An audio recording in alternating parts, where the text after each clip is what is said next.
Y hoy en Zona Gigantes tenemos a un gran insider del equipo. Enseguida vamos con él. Bienvenidos a otro entrevistado más de Zona Gigantes. Hola, soy Madeline Burke de los New York Giants. Estás escuchando a Zona Gigantes. Will Hernández. Will, bienvenido a Zona Gigantes. Y nuestro invitado de lujo para hoy, lo mejor lo dejamos para el final, es Coach Alonso, don Raúl Alegre. Bienvenido de nuevo a Zona Gigantes. Tenemos a Joe Fan. Welcome to Zona Gigantes. Tenemos a Joe Ruback, más conocido como Listen Spade Guy, LPG. Pues hoy en Zona Gigantes volvemos a tener a un campeón de Super Bowl. En esta vez es Brandon London. Y es nada más y nada menos que Sebas M. Christensen. Sebas, bienvenido a Zona Gigantes. Un placer que te pases con nosotros. Y es nada más y nada menos que Jerry Foley. Es el creador de la revista Giants Insider. Jerry, welcome to Zona Gigantes. Muy buenas, estamos en otro capítulo más de Zona Gigantes y ya sabéis, si queréis ayudarnos a que el canal crezca más, darle al like, subscribe y campanita que nos ayuda un montón y podemos hacer llegar esto a más Giants fans. Yo soy Rubén y hoy tengo el inmenso placer de tener en el podcast y también en el YouTube channel a nuestro gran insider de Giants, Pat Leonard. Lo podéis seguir en New York Daily News, también en Maxx Televisión. Y bueno, ha seguido a los Rangers antes, ahora a los New York Giants desde 2016 como nosotros. Pat, welcome to Zona Gigantes. It's a pleasure to have you in our channel. Ruben, thank you so much for having me. Really appreciate it. And I love your setup there. Lots of great Giants gear there, man. I'm impressed. Yeah, many years. We have some OC, Taylor, Strahan, some defensive weapons. I hope in this draft we will talk about it. Maybe we're going to have some weapons. But Pat, how you arrived to the Giants? How you achieve to follow this amazing franchise? How it comes all your career in the journalism and be one of the best insiders of the team? But I appreciate you saying that, Ruben. And how it happened was hard work and a little bit of luck. I'm from Philadelphia. I went to Notre Dame, at the University of Notre Dame for college, covered the football and basketball teams there. I eventually, out of college, ended up starting to work at the Philadelphia Inquirer, and I worked my way up. I answered phones and made phone calls for high school scores, started freelancing and covering high school sports across the board, eventually took a job at the New York Daily News in 2010 as an editor on the sports website. So when Ralph Vacchiano, the Giants writer at the time, would send in a story, I would edit it, write headlines, put the photos in, make sure it was packaged well so that when fans went on to read it, they clicked on it, it was interesting, and it got them to Ralph's copy. After doing that for about a year and a half and starting a fantasy football blog as well to show people that I could write English sentences, right? They gave me an opportunity to cover the New York Rangers. I did that for 5 seasons, covered 3 Eastern Conference final trips and a Stanley Cup final appearance, as you know well. 2014, a heartbreaker, but and then when Ralph went to SNY, I was promoted to the Giants beat. And then when Gary Myers left a couple years ago, I also took on the NFL columnist portion. And so now covering the Giants daily and writing the NFL Sunday column. And this is going into my 7th season. Wow. Covering the Giants. But as you know, Ruben, only 1 playoff appearance in my 7 seasons. In 2016 my 6 seasons so far. Yeah, you have the same years of covering the Giants as us and as a podcast. So we experienced the same bad years. And 2016 was the last year in Lambeau. We lost that game. But Pat, on all these years, what is your favorite moment in all these losing seasons? What is that moment that you say, wow, for me, I'm covering the Giants right now and I'm experiencing like something really, really big in this franchise? Wow, that's an interesting question. Well, personally, it was probably when I broke the news that the Rams and the Giants were talking about Odell Beckham as a possible trade. Now, this was in 2018 spring, a year before they actually traded him. That was probably the moment I remember most. I mean, I was obviously there for Eli Manning getting benched, crying at his locker, the Geno Smith game, the firings the next morning, flying home from Oakland and trying to beat the Giants to the building, knowing something was going to happen. There's a lot of unforgettable things, honestly, Ruben. But unfortunately, a lot of them have to do with either painful change on the team's part, not a lot of positive on field that comes to mind. It's more controversy and drama that I personally think of. I guess the high point would be the win over the Cowboys in 2016 at home, low scoring victory. Romeo Aquara, also a Notre Dame grad, laying on top of Dak Prescott. That and the win over the Seahawks in 2020 on the road are the two wins that stick out the most in my mind that I've covered. And obviously, though, it all goes back to Odell, the trade that eventually culminates after I take a year's worth of beating on social media for people claiming I'm making it up. But also remember the boat trip, the punching the hole in the wall in the locker after the loss in Green Bay at the playoffs. Just a lot of I always say to people this, Ruben, when I'm covering the Giants, I say there are no boring days because whether they sign somebody, they fire somebody, somebody gets arrested, DeAndre Baker, whatever it is, you just have something going on. They're a landmark franchise. They've lost their way. And so I guess the most unforgettable thing for me so far is the fact that I can really never shut my eyes or ears for a second because something's coming around the bend. Yeah, exactly. New York franchise is always like big love, big dramas. It's like a roller coaster for sure. We know about that. And Pat, coming from this question, what is the hardest part to be an insider of the Giants? I know the last year with Kenny Golladay, with all the signing, you have to follow every news, every message. You have to be your different sources. But what is for you the most hard to be an insider of the team? Well, that's another good question. So one of the hard parts, and you don't learn this initially when you first start, but when a team like the Giants keeps firing coaches and general managers and assistant coaches and staffs, you asked about sources. It's hard to create a consistent environment of relationships when people keep getting fired. So that's also the same for players and coaches and GMs, right? Like if you asked a player on the Giants this question, they would tell you the same thing, like Daniel Jones. How many offensive coordinators has this guy had now, right? Pat Shurmur, Jason Garrett, Freddie Kitchens, right? He's going to have now a fourth offensive coordinator in 4 years, including Mike Kafka. And so I think if you ask Daniel Jones the question you ask me, you're going to get the same answer if he's really telling the truth about it's just hard to create continuity and consistency when there's so much change.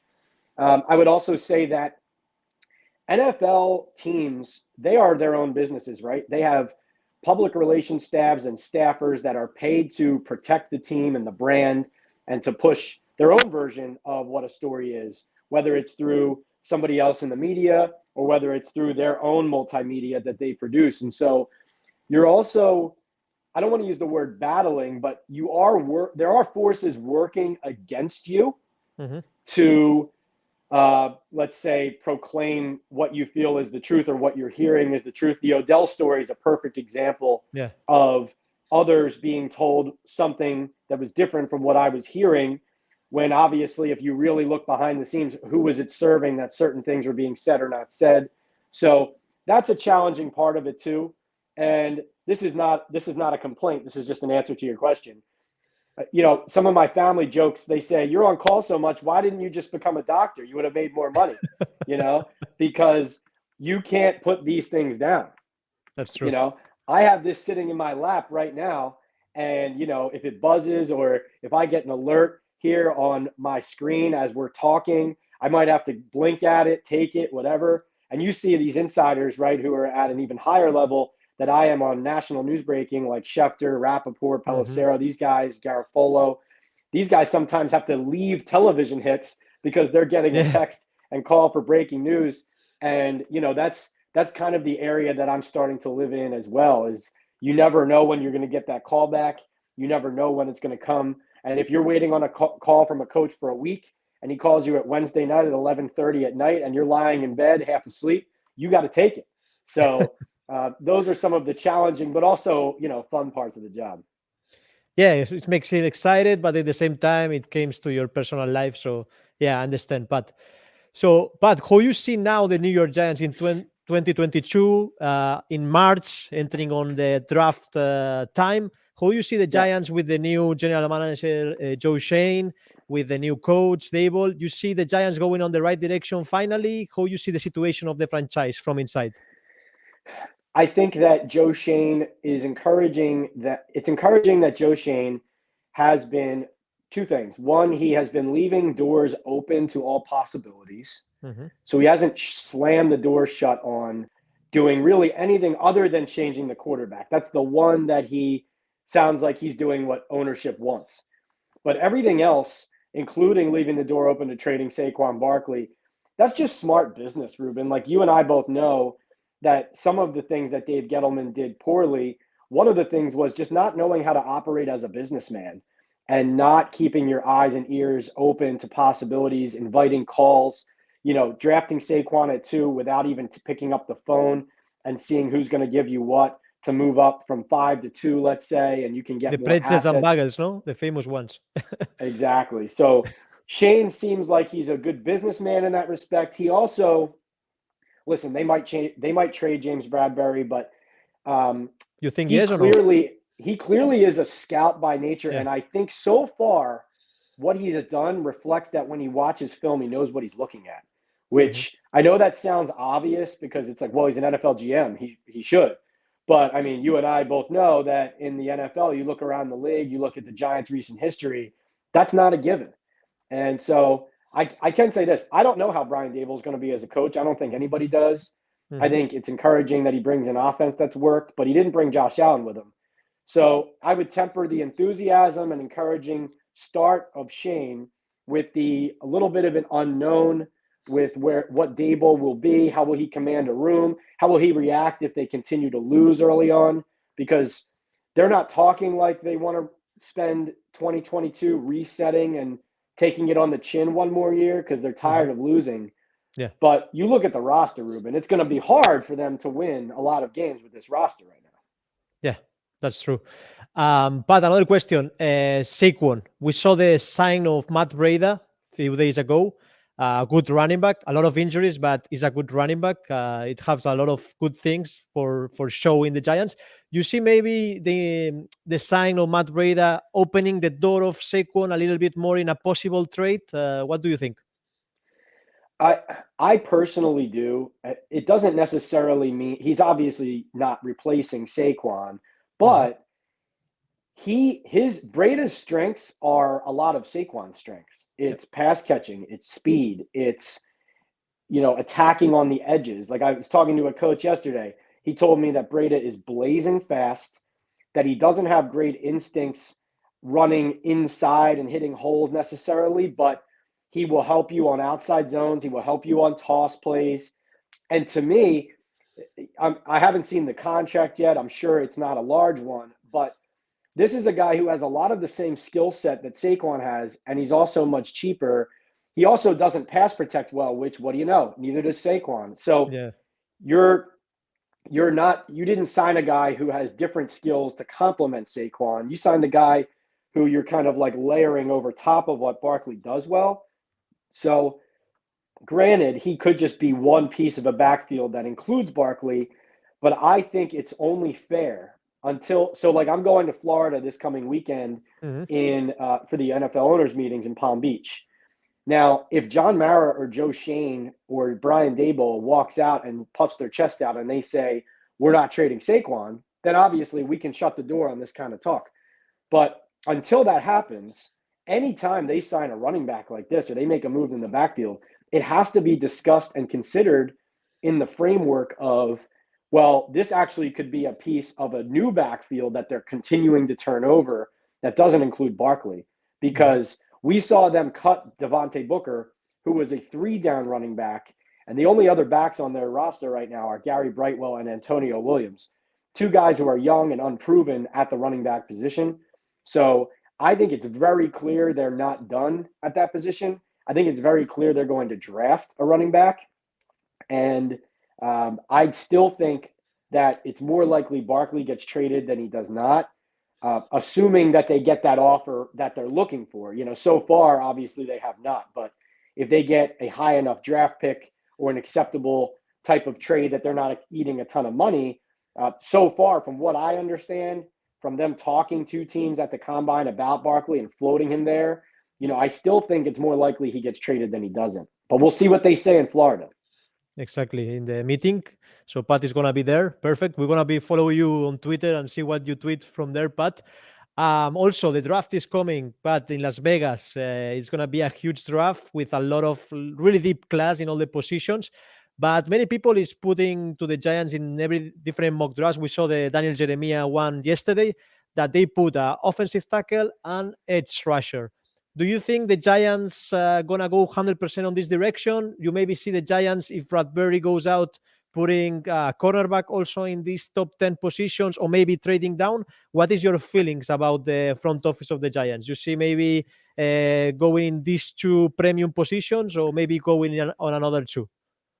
I think offensive tackle, edge rusher, and corner are the three most likely positions at those two picks. Obviously, if they trade down from 7, let's say, and maybe a different group of players ends up entering the mix, but probably at similar positions. I think depending on how the board falls, like right now, I don't think Evan Neal or Ike Ekwonu, the two offensive tackles from Alabama and NC State, are going to be available at their pick. If one of them is, they could easily be the pick there. I know the Giants are high on Charles Cross from Mississippi State. I think that if those other two linemen go before the Giants pick and Cross is on the board, that they will take him at 5. That's what I think. Okay. You do have to consider also that if they want, let's say they're in love with Travon Walker from Georgia, the edge rusher, or Sauce Gardner, the corner from Cincinnati, and they're also in love with Charles Cross, their number 5 pick comes up, right? If they are in love with two of those 3 players, the Panthers are the pick in between the Giants' 2 picks. They need a quarterback. You saw Matt Rule and Ben McAdoo, our former Giants friend, standing right behind Malik Willis at his pro day this week. And more likely than not, you're going to see the Panthers take a quarterback in that spot. If not, yeah, granted, they could trade up. They could trade up. That's a possibility. If they traded up with, say, Houston, that could change this dynamic. But if the Panthers are taking a QB there, the Giants are really sitting pretty on getting the 2 players they want, or having the option for like an Atlanta Falcons, Seattle Seahawks, Washington football team, Pittsburgh Steelers, trading up and trying to trade over people to get a quarterback at 7, and then the Giants getting assets for next year's draft as well, and also still landing a good player. So I think all those options are on the table. The one player I don't know about that I'm curious about is Linderbaum, the center from Iowa. I know the Giants signed John Feliciano to play center. He's certainly here to play there. And I don't think the Giants are going to draft Linderbaum, but he's that kind of player that if you trade back from 7 to, 12 or 13, I think you're entering that range of, is he clearly, if he's still on the board there, is he A, clearly the best player on the board? B, your offensive line is what you need to not only help improve, but if you really want Daniel Jones to succeed, you have to fix. And the Giants have not done that. John Feliciano's signing does not do that. I know people are excited that Joe Schoen is signing linemen, but a lot of the linemen he has signed are not fixing the line. So I wouldn't even hate if they drafted, let's say, Charles Cross, an offensive tackle at 5, you trade back from 7 to 11, and you take Linderbaum, right? Like that. Listen, that they are so far behind on where their O-line needs to be because of what Gettleman did not do, that you couldn't hate that type of decision by the Giants. But the edge rusher, O-tackle, that combo is probably the leader in the clubhouse. But to your point, what you do with Bradbury, I think, first of all, I think they need a corner no matter whether they get rid of Bradbury or not. That's my opinion. Okay. And also, I think you saw last year, even with the Adoree Jackson signing and having Bradbury, they were still about to draft possibly Surtain or Horn, the corners out of Alabama and South Carolina, until they came off the board. So they would have taken either of the 2 Bama receivers or the 2 corners there. So they still are looking for a corner. But I think that either way they go there, it's most likely they're helping their offense and defense with their 2 first-round picks. Let's see what is going to happen in Las Vegas. You will be there, Pat, or you will follow from New Jersey? The plan right now is not to be there because the Giants, oddly enough, the Giants and a lot of teams don't physically go. They set up their war room at their facility. And so they are there, and typically the routine is they make a pick. Well, this year, if they have those 2 picks, they will make those 2 picks, and then Joe Shane and Brian Dable will walk downstairs to the conference room, and we'll walk into the auditorium, and we'll get that live reaction from them right there, followed by a conference call with the draft pick is usually how it works.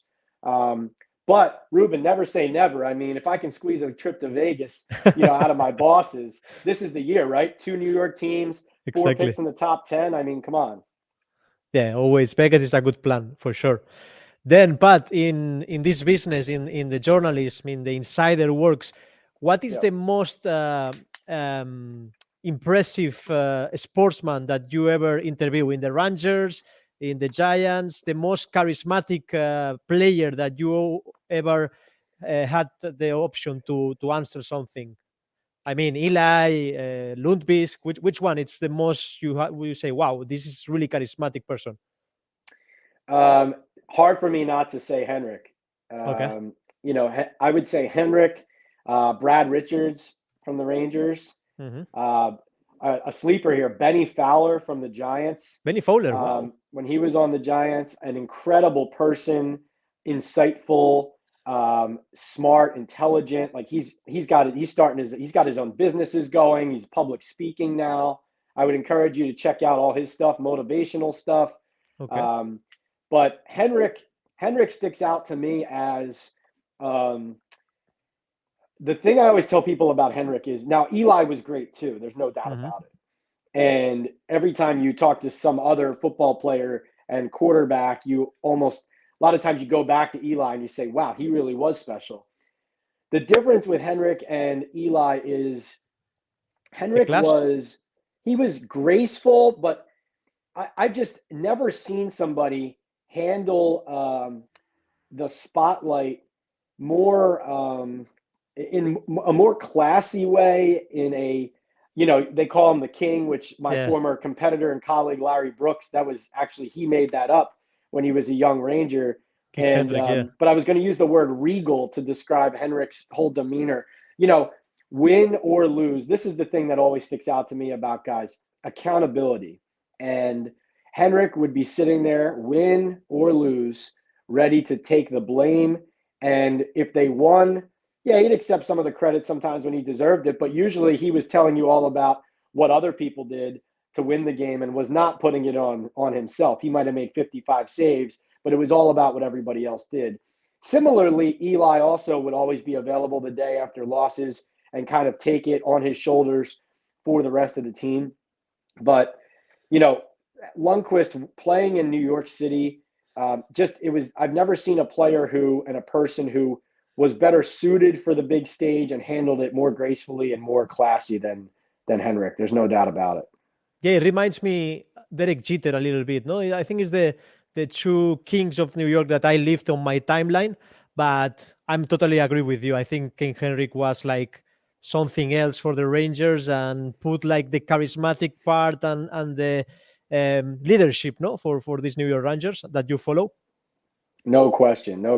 Yeah, and I think the difference between him and Jeter, from what people have told me, is I think Jeter played the role, but I mean, you saw right after he retired with, Players Tribune, and he acted like the media always had it out to get him when obviously they helped build him into an international superstar. I don't think Henrik resented the attention or the spotlight. I think he embraced it.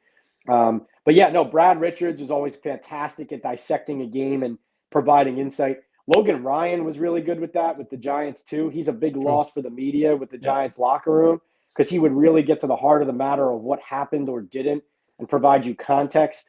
And so, those are some of the guys that definitely stick out to me. Russell Shepard, Benny Fowler, some of those veterans who they might not be the guys you initially think of, but they're kind of the glue to not only to sometimes what the media can understand about inner workings of a play and like that.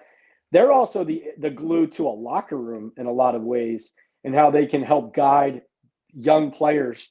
And you have different ways of leading. You have a guy like Lundqvist who led really by his actions and how he played, right? He was not necessarily the guy who would sit next to a rookie and whisper in his ear, everything's going to be okay, right? He would just bail you out on your turnover and make 50 saves. And then you just start to learn, I can't do that again or I'm going to get benched. Whereas, you know, there are also players like a Brad Richards with the Rangers, like some of these other guys, veterans with the Giants, who kind of hold everybody together behind the scenes and are extremely valuable to a reporter like myself. Yeah, absolutely. But I heard, well, you told me the other day that you speak a little bit of Spanish. Did you learn something? You want to say something to the Spanish fans of the Giants, the Rangers, all the people that is following Zona Gigantes? I would just say muchas gracias to all the Giants fans who follow you, who are diehard fans, who stick with it in the tough times. Yeah. And I have to apologize, lo siento, because when I was in high school, I learned Spanish. I was conversational. I've been to Nicaragua and Wow. spoken. I've spoken, have full conversations with people in Nicaragua, as they We say. have Nicaragua and followers in the channel. and I over the years, out of practice, let's say, Ruben. So you are making me want to get back into it and get better, because there's nothing better than being able to communicate with somebody. And it's also a beautiful language too, honestly. Yeah, that's true. But so I just have to apologize to the listeners that I don't have more to give. I'm just going to decide that instead of trying something and embarrassing myself, I'm just going to give you a little taste there. And maybe next time I'll come armed with a little bit more Espanol to dish out. We'll see. So, Pat, actually, the Giants are possible playing in London against the Packers or Jaguars. Yeah, possible, exactly. Maybe in London. You've been in London before in the international games? Yes? Yeah, one time it was the 2016 Giants-Rams at Twickenham Stadium, where I think Odell was hurt, but he still played. The Landon Collins interception, correct, yeah. Yeah, right. That's right. That's right. Was Jeff Fisher still coaching the Rams at that time? That's correct. Yeah, that's correct. Just the mustache Fisher, yeah, and all that. Yeah. So I was there once. Yeah, I do. Let me tell you this. I do think they are playing in London. I don't know that for sure. We have an exclusive for Zona Gigantes, I let's say this. I'm not reporting that they definitely are. But I do know that they were, at least a few months ago, they wanted to, they were eager to, they felt like it'd be a good opportunity, but the NFL ultimately makes these decisions. But I would say, if you're a Giants fan, continue to keep an eye on that. But certainly no breaking news there. But yeah, I would love that. I mean, of course, no matter what team they'd be playing against, I think that would be great, especially now, you're more comfortable being out, being at stadiums, being at bars, restaurants, etc., and finally being able to travel again. That would be incredibly exciting. So yeah, my read on that a few months ago was that it was headed in the direction of playing internationally. Nothing confirmed, but at least the way I sensed it coming out of last season, it seemed like it was headed in that direction. So we'll see. Let's see. I hope to have a pint with you in an Irish pub in London. Will be amazing, Pat. That would be great. We got to film some more content if we're over there. Of course. Then, Pat, for finishing, where the people, the Spanish people, all the Giants fans can follow you? I know that you are now more active in TikTok and also in Instagram, but where they can follow all the content of Pat Leonard? Yeah, no, I appreciate it. So on Twitter, I'm P Leonard NYDN, like New York Daily News. And then on Instagram and on TikTok, I am PL, my initials, PL on NFL. So it's short, it's sweet. Instagram, obviously, I break some news there. I also do some live Q&As. Try to do at least once a week there. I know you're a huge participant and a great supporter of that, which I appreciate.